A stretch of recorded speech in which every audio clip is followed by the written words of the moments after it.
Indus Sindhu జలాల ఒప్పందంపై ప్రధాని నివాసంలో కీలక భేటీ జరిగింది. ప్రధాని అధ్యక్షతన జరిగిన ఈ సమావేశంలో జాతీయ భద్రతా సలహాదారు అజిత్ దోవల్, ఫారిన్ సెక్రటరీ జయశంకర్, ఇతర అధికారులు పాల్గొన్నారు. 1960లో కుదిరిన ఈ ఒప్పందం నుంచి వైదొలిగే విషయంపై ప్రధానంగా చర్చ జరిగింది. అప్పటి అగ్రిమెంట్ నుంచి భారత్ తప్పుకుంటే ఎలాంటి పరిణామాలుంటాయన్న విషయంపై వీరంతా చర్చించినట్లు తెలుస్తోంది.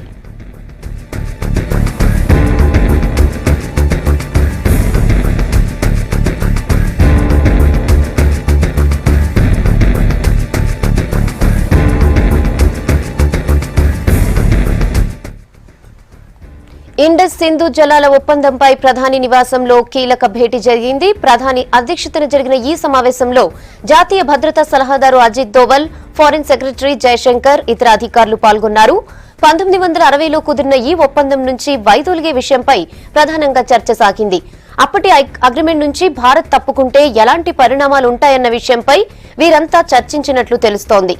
ఇక దీనికి సంబంధించి మరిన్ని అప్డేట్స్ భరత్ అందిస్తారు. భరత్, ప్రధాని అధ్యక్షతన జరిగిన ఈ భేటీలో ఏ విషయాలు చర్చించారు? డీటెయిల్స్ ఏంటి? ఈ మీటింగ్ లో ఇండస్ రివర్ ట్రీటీ 1960లో కుదుర్చుకున్న ఒప్పందాన్ని రద్దు చేసుకుంటే లాభం ఏంటి, నష్టం ఏంటి, లాభ నష్టాలపై ప్రధానంగా చర్చ జరిగింది. సమావేశంలో ప్రధాని మోడీ ఆసక్తికర కామెంట్ చేసినట్టు చెప్తున్నారు. అదేంటంటే బ్లడ్, వాటరు రెండు ఒకేసారి ప్రవహించడం కరెక్ట్ కాదు కదా. అంటే యూరీలో 18 మంది ఆర్మీ జవాన్లు చనిపోయారు. ఇంకోవైపు మనం సింధు నదీ జలాల్ని పాకిస్తాన్కి విడిచిపెడుతున్నాం. ఇవి రెండు ఒకేసారి ప్రవహించడం కరెక్ట్ కాదు అంటే ఈ ఒప్పందాన్ని రద్దు చేసుకునేందుకే ప్రధాని మొగ్గు చూపుతున్నట్లు మనకు తెలుస్తోంది. 1960లో ఈ అగ్రిమెంట్ కుదిరింది.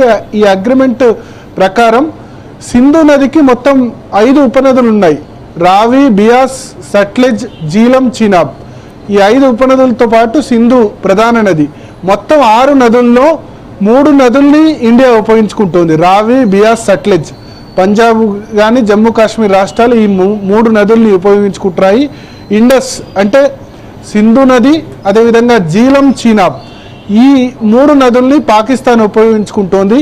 ఒక విధంగా చెప్పాలంటే ఈ సింధు, జీలం, చీనాబ్ నదుల వల్లే పాకిస్తాన్ అగ్రికల్చర్ కానీ పాకిస్తాన్ ఎకానమీ కానీ చాలా పూర్తిగా డిపెండ్ అయింది. గంగా నది మన ఇండియాకు ఎంత కీలకమో పాకిస్తాన్కు సింధు నది, జీలం, చీనాబ్ నదులు కూడా అంతే కీలకం. ఒక విధంగా ఆ దేశ జీడిపిని, అగ్రికల్చర్ను కూడా పూర్తిగా ఈ 3 నదులు నిర్ణయిస్తాయి.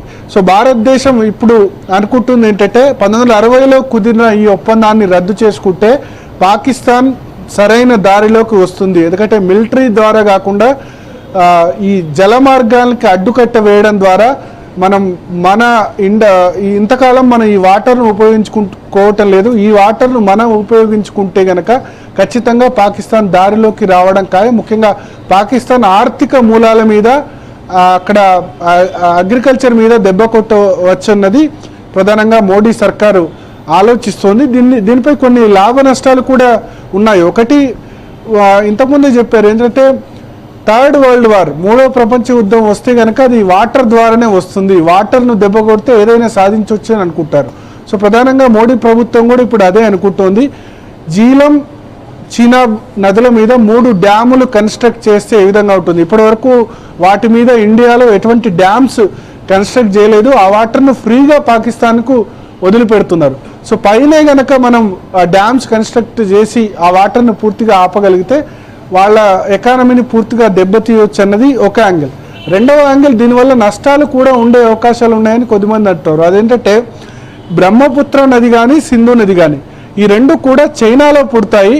చైనా నుంచి ఇండియా మీదుగా పాకిస్తాన్ ప్రవహిస్తూ ఉంటుంది సింధు నది. బ్రహ్మపుత్ర నది ఏమో చైనా నుంచి ఇండియా మీదుగా బంగాళాఖాతంలో కలుస్తుంది. బట్ సింధు నది మాత్రం చైనాలో పుట్టి అక్కడి నుంచి భారత్ మీదుగా పాకిస్తాన్ వస్తుంది. కాబట్టి ఒకవేళ ఇప్పుడు చైనా, పాకిస్తాన్ రెండు చాలా మిత్ర దేశాలు కాబట్టి చైనా సింధు నదిని తన భూభాగంలోనే ఆపేస్తే ఎట్లా పాకిస్తాన్కు మద్దతుగా అన్నది ఒక క్వశ్చను.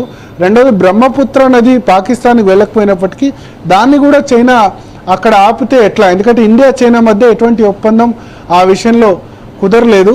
కాబట్టి దాన్ని ఒకవేళ పాకిస్తాన్ సపోర్ట్గా చైనా ఈ చర్యకు పాల్పడితే ఎట్లా అన్నది ఒకటి ఆలోచిస్తున్నారు. రెండవది, ఇది 1960లో జరిగిన అగ్రిమెంట్. వరల్డ్ బ్యాంక్ మధ్యవర్తిత్వంతో జరిగింది. సో ప్రపంచ దేశాలు నుంచి ఎటువంటి రియాక్షన్ వస్తుంది?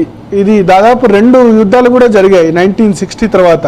అప్పట్లో నెహ్రూ, తర్వాత పాకిస్తాన్ ప్రధానిగా అయూబ్ ఖాన్ ఉన్నప్పుడు ఈ ఒప్పందం జరిగింది. ఆ తర్వాత 1972 బంగ్లాదేశ్ వార్ జరిగింది, కార్గిల్ యుద్ధం జరిగింది.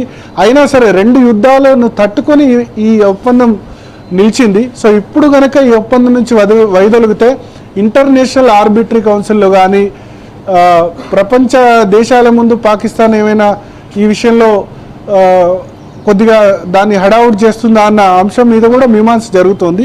బట్ ఎట్ ప్రజెంట్ అయితే ముఖ్యంగా ఈ జమ్మూ కాశ్మీర్ కానీ పంజాబ్ కానీ ఈ నదుల్ని ఫ్రీగా పాకిస్తాన్కి వదులుతున్నారు. వాటి మీద డ్యామ్స్ కన్స్ట్రక్ట్ చేసేందుకే భారత ప్రభుత్వం మొగ్గు చూపేందుకు అవకాశాలు ఎక్కువ ఉన్నట్లు కనబడుతోంది. మోడీ వ్యాఖ్యలు ఈ సమావేశంలో చేసినట్లుగా ఉన్న వ్యాఖ్యల్ని కూడా బయటకి లీక్ చేసింది కేంద్ర ప్రభుత్వం.